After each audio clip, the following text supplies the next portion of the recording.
Bonjour, je lis dans le livre de Luc, l'Évangile, selon Luc, au chapitre 23, au versets 32 et 33, ceci. On conduisait en même temps que Jésus deux malfaiteurs qui devaient être mis à mort avec lui. Lorsqu'ils furent arrivés au lieu appelé Crâne, ils le crucifièrent là, ainsi que les deux malfaiteurs, l'un à droite, l'autre à gauche. Permettez-moi de vous parler de trois croix. C'est ce récit que nous découvrons dans l'évangile de Luc au chapitre 23, que l'on peut lire du verset 32 jusqu'au verset 43, mais dont je vais vous parler maintenant. La première de ces croix, je l'ai appelée la croix imméritée, non méritée. C'est celle sur laquelle Jésus est crucifié. Dites-moi, comment pourrait-on condamner un homme parfaitement innocent? Un homme qui n'a jamais transgressé la loi. Un homme qui n'a jamais fait de mal. Un homme qui a guéri et béni des milliers de gens. Un homme qui n'a fait que du bien. Comment pourrait-on l'accuser, l'arrêter, le condamner, l'exécuter? Ce serait une injustice criante, une injustice, une condamnation imméritée. Et c'est cependant ce que Jésus a dû endurer. Jésus a subi une condamnation qu'aurait dû subir un coupable, un pécheur, un transgresseur, un malfaiteur. La croix de Jésus, c'est la croix imméritée. Un innocent a été condamné et crucifié, exécuté par crucifixion. Cela, nous le savons, nous connaissons les évangiles, l'histoire de Jésus qui allait de lieu en lieu, faisant du bien, annonçant un message de réconciliation avec Dieu son Père, et délivrant de toute maladie, de toute infirmité, pardonnant, changeant l'orientation des vies, donnant une espérance pour ce temps et pour l'éternité. Cet homme-là était tellement jalousé et craint par les puissants qu'il a été arrêté, injustement accusé, condamné à la peine suprême et exécuté par crucifixion.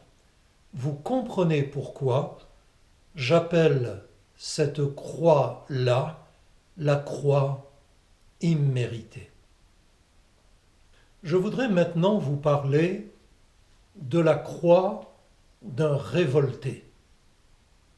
Nous l'avons lu au début de notre réflexion. Jésus a été crucifié au milieu de deux malfaiteurs, l'un à sa droite, l'autre à sa gauche. Et l'Évangile, celui de Luc en tout cas, dit que l'un des deux malfaiteurs s'en est pris à Jésus et qu'il l'injuriait. C'est le terme utilisé. C'était un homme révolté qui hurlait sa haine sur la croix, celle qui était à côté de Jésus. C'était un homme qui doutait de la divinité de Jésus. Il interpelle Jésus en ces termes: n'es-tu pas le Christ? Pas le Christ. Cet homme doutait que Jésus soit réellement le Sauveur promis par Dieu, envoyé dans le monde pour donner sa vie à notre place et nous communiquer gratuitement le pardon des péchés et la vie éternelle. C'était également un homme qui pensait que Jésus lui-même n'était qu'un homme, car il lui dit: sauve-toi, sauve-toi toi-même, comme si Jésus se souciait de son propre salut, de ses propres intérêts. Mais lorsque nous lisons les évangiles, nous voyons que lorsque Jésus a été arrêté, ce qu'il avait annoncé d'avance, il n'a pas cherché à fuir, il ne s'est pas débattu, il n'a pas crié, il n'a pas injurié, il ne s'est pas battu, il s'est laissé faire. Le prophète avait dit: comme un agneau qu'on mène à la boucherie. Or, sur la croix, à côté de Jésus, ce malfaiteur doutait que Jésus soit le Christ et pensait qu'il n'était qu'un homme comme les autres. C'était également un homme qui a réalisé qu'il n'avait plus de solution, qu'il était dans une situation sans issue et que toutes ses forces, toute sa ruse, tous les rudiments qu'il avait acquis durant sa vie ne lui servaient plus à rien et que désormais il était perdu, car il finit par dire à Jésus: sauve-nous, sauve-nous. Mais c'était sans espoir et désormais sans issue. Sur cette croix, à côté de Jésus, il y avait un homme révolté, un homme qui subissait une juste condamnation, puisqu'il était un malfaiteur. La Bible dit que toute transgression mérite une sanction, et que le salaire, l'aboutissement du péché, c'est la mort. Non seulement la mort physique, mais surtout la perdition éternelle. Maintenant, je voudrais vous parler de la croix d'un repentant. Cet homme, positionné de l'autre côté par rapport à la croix de Jésus, s'est lui-même déclaré contre l'avis de tous. Cet homme va interpeller son collègue révolté en lui disant: ne crains-tu pas Dieu? Cet homme va déclarer qu'il a la foi. Lui craint Dieu, respecte Dieu, croit en Dieu. Il a un Dieu, malgré ses erreurs passées, malgré ses péchés, mais nous sommes tous pécheurs et pécheresses, n'est-ce pas? Cet homme déclare sa foi. Puis cet homme va reconnaître son péché. Nous lisons dans l'évangile de Luc qu'il dira à son collègue révolté: pour nous, ce que nous subissons, c'est justice. Il reconnaît que, en tant que pécheur, il a vécu hors de la justice de Dieu et que ce qui lui arrive aujourd'hui est simplement juste. Le salaire du péché, c'est la mort. Puis cet homme va faire une déclaration qui démontre qu'il accepte les lois de Dieu. Il déclare: nous recevons ce qu'ont mérité nos crimes. Ces péchés, il les considère comme des crimes. Il a compris que le péché, c'est la transgression des saintes lois de Dieu, et que si à côté de lui, le Christ est en train de donner sa vie, c'est que c'est d'une importance primordiale pour pardonner des péchés, pour pardonner des crimes de transgression des saintes lois de Dieu. Il ne faut pas moins qu'un innocent donne sa vie à notre place.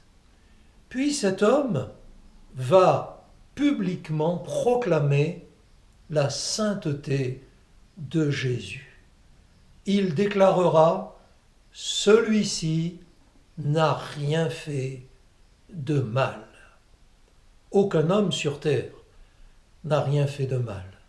Nous sommes tous pécheurs et pécheresses, consciemment ou inconsciemment, volontairement ou pas. Depuis notre tendre enfance, nous avons tous, d'une manière ou d'une autre et de plusieurs, sans doute, transgressé les lois de Dieu.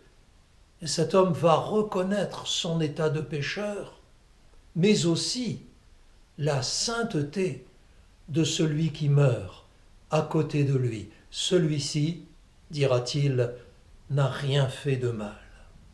Et enfin, cet homme repentant, mourant à côté de Jésus sur sa croix, va confier son devenir, son au-delà, son éternité à Jésus. En ces termes, « Souviens-toi de moi quand tu viendras dans ton règne ».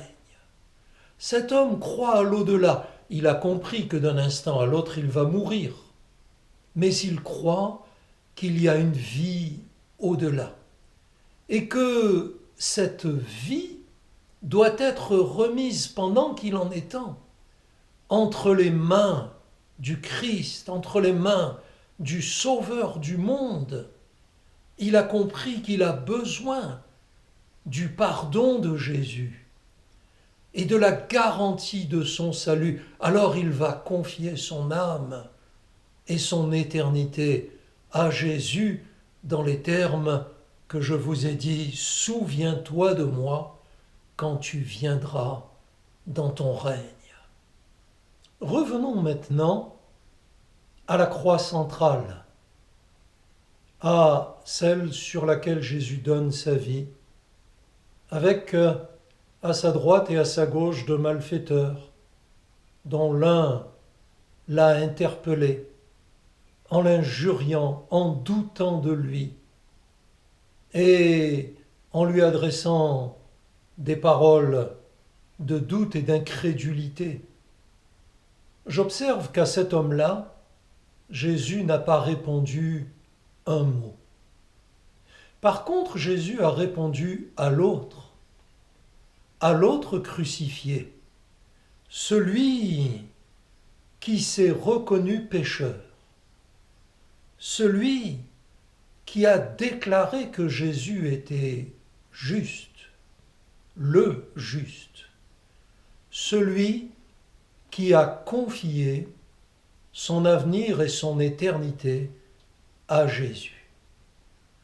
À celui-ci, Jésus a répondu en ces termes. Aujourd'hui, je te le dis, tu seras avec moi dans le paradis. Tu seras avec moi. Lorsqu'on se reconnaît pécheur devant Dieu et que l'on accepte le Christ comme sauveur, on reçoit de Jésus l'assurance du salut. Non pas un vain espoir, non pas un peut-être ou un facultatif, mais on reçoit de Jésus l'assurance du pardon de nos péchés et de la vie éternelle, du paradis, d'un temps définitif passé dans la présence de Dieu. Aujourd'hui, a dit Jésus. Sauvé maintenant. Et sauvé maintenant, c'est une possibilité pour quiconque, à l'instant. Se reconnaît pécheur devant Dieu, comprend que sur la croix Jésus a donné sa vie, pour elle, pour lui. Quiconque, dit la parole de Dieu, accepte le Christ comme sauveur et pardonné de ses péchés, est sauvé pour l'éternité.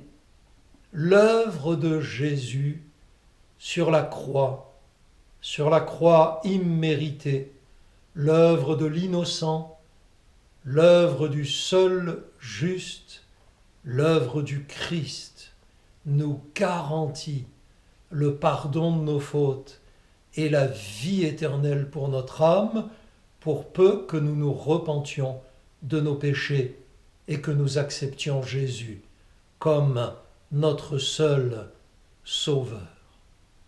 Il y avait 3 croix sur le mont Golgotha. La croix d'un révolté qui est mort perdu pour l'éternité.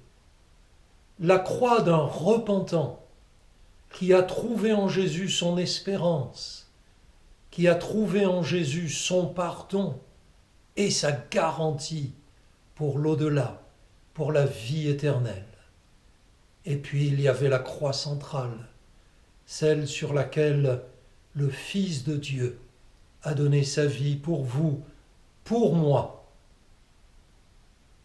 À quelle croix vous identifiez-vous? À celle du révolté ou plutôt à celle du repentant? J'invite quiconque a suivi cette réflexion maintenant à réaliser que Jésus a donné sa vie pour lui et à l'accepter comme son sauveur.